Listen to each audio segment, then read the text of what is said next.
नमस्कार दर्शकों, मैं जितेंद्र गुप्ता। आप देख रहे हैं स्टार सिटी न्यूज़। मैं इस वक्त मौजूद हूँ द्वारका विधानसभा में। हमारे बीच जय बंसल जी इस वक्त मौजूद हैं हमारे साथ। जय बंसल जी, आपका पहले हम स्वागत करते हैं अपने स्टार सिटी न्यूज़ में। धन्यवाद।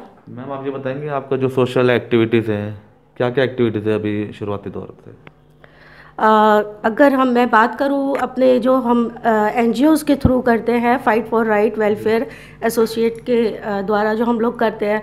अभी जैसे कि कोरोना काल चल रहा था, तो हमने बहुत सारे ऐसे लोग हैं, रिक्शा वाले हैं या तो क्या कहते हैं, गमछा बांध लेते हैं और सैनिटाइज़र उनके पास नहीं होता है, तो हम रोड पे जाते हैं, देखते हैं ऐसे लोगों को कि भाई उनको उनके पास मास्क नहीं है, सैनिटाइज़र नहीं है, हम उनको पॉकेट सैनिटाइज़र बांटे, उनको मास्क बांटे। गरीब झुग्गी बस्ती के बच्चों को जा कर के वहाँ पर हम उनको मिड डे मील देते हैं। तो इस तरीके के अभी जैसे फीमेल्स हैं, महिलाएं हैं, अवेयरनेस इतनी नहीं है, उनको अवेयरनेस प्रोग्राम करते हैं, सैनिटाइज़र सैनिटरी पैड्स वगैरह भी हम उनको प्रोवाइड करते हैं। और भी आगे भविष्य में लेकर के हमारे बहुत सारी प्लानिंग है, जो हम जैसे महिलाओं को रोज़गार देना, जैसे हम अपने मसालों का काम लेकर के आने वाले हैं, जिससे कि उससे भी महिलाओं को रोज़गार मिलेगा, है ना। तो इस तरीके की बहुत सारी एक्टिविटीज़ हम और भविष्य में लेकर के करने वाले हैं। तो सर, सब चीज़ की आपने प्लानिंग मैम कैसे सोचा आपने, जो आप ये कर रहे हैं सेवा, कैसे आपके मन में सब चीज़ों का? आज समाज सेवा की भावना तो मेरे मन में शुरू से ही रही है, क्योंकि मेरे फादर भी सोशल वर्कर रह चुके हैं। और हाँ जी, तो और फिर जब हम ऐसे माहौल में रहते हैं तो मिल ही जाता है कुछ ना कुछ कि भाई आप हमारे साथ आके काम करो, हमारे साथ आके काम करो। फिर तो ऐसे में ही मुझे सौरभ कौशिक जी मिले और कौशिक जी ने कहा कि मेरे पास एक एनजीओ है, हम उसके साथ आप हमारे साथ एक्टिविटीज़ कर सकते हो। उन्होंने मुझे सोशल मीडिया पे एक्टिव देखा और उन्हें लगा कि मैं अच्छा कर सकती हूँ उनके साथ आकर के, तो उन्होंने मुझे अपने साथ लिया और हम लोग मिलके करते हैं अभी बहुत अच्छे से। किस नाम से आपकी संस्था है या सोसाइटी है आपकी? सब fight for right welfare associate.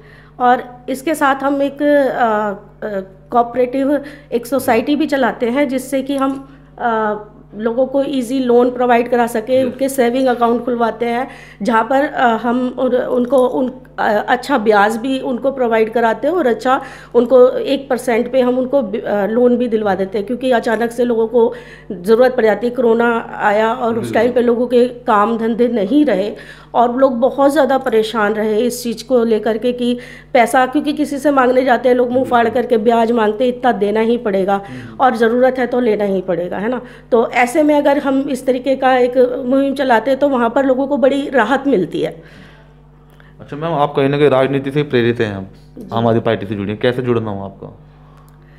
Actually मैं ना जो आपके हमारे जो अरविंद केजरीवाल जी हैं, तो उन्होंने जब हम विचारधाराएं देखी उनकी कि वो किस तरीके से समाज में एक बदलाव लाना चाहते हैं, एक राजनीति के अंदर एक क्रांति लेकर के आ रहे हैं। और सोशल मीडिया पे मैं एक्टिव रहती हूँ और उनके सारे पोस्ट वगैरह भी देखती रहती थी। और जब मैंने देखा कि जब यहाँ पर जो लोग जुड़ते हैं, आम आदमी पार्टी के साथ में जुड़ते हैं, तो वाकई में ज़मीनी स्तर पे काम करते हैं, क्योंकि हम भी जा कर के उनके साथ में सोशल एक्टिविटीज़ करी हैं। तो अगर हमारे यहाँ पर अभी किसी भी तरीके की कोई भी प्रॉब्लम आती है, हम एक कॉल पर हमारे लिए काम होता है। तो ये है कि हमारे विधायक जो हैं बहुत अच्छे हैं, विनय मिश्रा जी, और मैं उनका दिल से धन्यवाद करना चाहूँ, क्योंकि हमारे विधायक जो पहले रह चुके हैं आदर्श शास्त्री जी, उनके साथ भी मैं बहुत अच्छे से एक्टिव थी और उनके उसमें मैं एसएमसी मेंबर भी रही हूँ। और हमने बहुत सारे काम उस टाइम पे भी, शिक्षा के स्तर को बहुत सुधारा, बहुत सारी चीज़ें उस टाइम पर भी हुई। और हम कहते हैं कि मतलब आदर्श शास्त्री जी भी इस विधानसभा में बहुत प्यारे थे सभी के, और विनय मिश्रा जी भी बहुत प्यारे हैं इस विधानसभा में सभी के, क्योंकि वो जब हमें ज़रूरत होती है तब वो हमारे लिए खड़े होते हैं। अच्छा मैम, ये बताएंगे अब जैसे एमसीडी चुनाव हैं 2022 में, 15 साल से दिल्ली में एमसीडी बीजेपी की है, तो आने वाला क्या मूड है जनता का, क्या परिवर्तन होगा इस बार का?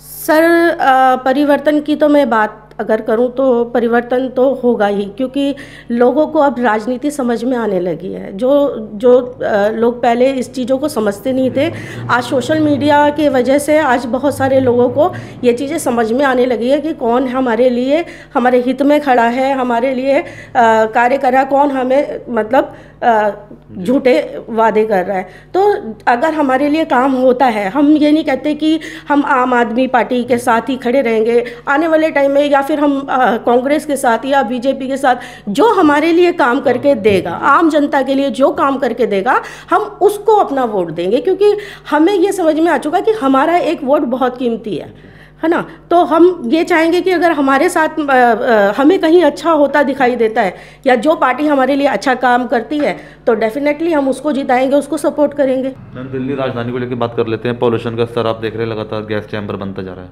क्या इसको लेकर सरकार ने कोई ठोस कदम उठाया है? बिल्कुल ठोस कदम उठाया है। अभी रेड लाइट ऑन और गाड़ी ऑफ, है ना, इसको लेकर के मतलब रेड लाइट पे देखो कितने हमारे वॉलंटियर्स खड़े होते हैं, और बहुत अच्छा उससे कंट्रोल भी हुआ है। और पहले भी ऑड इवन चलाया जिस तरीके से, और अभी लिक्विड एक बना रहे हैं, है ना, और शायद वो लिक्विड तैयार भी हो चुका है। मैं कल पढ़ रही थी कहीं, तो वो लिक्विड भी तैयार हो चुका है जिसके छिड़काव से जो है पॉल्यूशन को कम किया जा सकेगा। जी। अच्छा मैम, लास्ट में कोई संदेश देना चाहती है? जैसे वैश्विक महामारी आज भी जारी है, कोरोना महामारी, और लोगों में आप देख रहे हो बाजारों में कहीं ना कहीं भीड़ भड़का है जी। तो लोगों को अवेयरनेस देने के लिए आप क्या कहना चाहते हैं?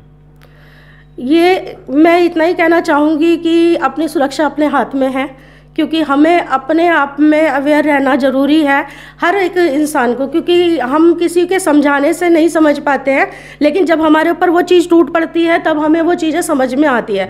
तो सोशल डिस्टेंसिंग जो है वो ज़रूर उसका पालन करें। हमारे प्रधानमंत्री जी ने आरोग्य सेतु ऐप हमारी सुरक्षा के लिए दिया है, तो अपने फ़ोन में डाउनलोड करके रखें, जिससे कि अपनी सुरक्षा बनी रहे और अपना सोशल डिस्टेंसिंग का पालन करें। मैम, अभी आपके क्षेत्र में कोई समस्या तो नहीं है? आप जिस क्षेत्र में आप रहती हैं, जिस वार्ड में आप रहती हैं, वहाँ की क्या क्या समस्या है बेसिक? अभी तो देखिए काम हो रहा है, डेवलपमेंट पे चल रहा है सारा, और हमारा मतलब जब काम होता है तो कभी कभी पानी की समस्या आ जाती है, जिसके लिए हम विनय भाई को बोलते भी हैं कि ये थोड़ा, और अभी थोड़ा सा ये है कि काम तो अच्छा चल रहा है, पर पानी की थोड़ी बहुत समस्या होती है। काम ठीक है? एमसीडी से संबंधित काम ठीक चल रहा है? एमसीडी से संबंधित हाँ जी, काम अभी बढ़िया चल रहा है। कौन है निगम पार्षद वहाँ के? हमारे हैं रेखा चौहान जी है, बीजेपी से कहने ताल्लुक रखती हैं। जी जी जी। उनका ठीक है साफ सफाई? हाँ, गाड़ियाँ वगैरह आती हैं जो है कूड़ा उठाने वाली, हाँ ठीक ही चल रहा है। दोनों के ठीक है? ठीक चल रहा है, दोनों का ठीक चल रहा है। धन्यवाद। तो ये हमारे सीधी बात जया बंसल जी से स्टार सिटी के साथ मैं जितेंद्र गुप्ता।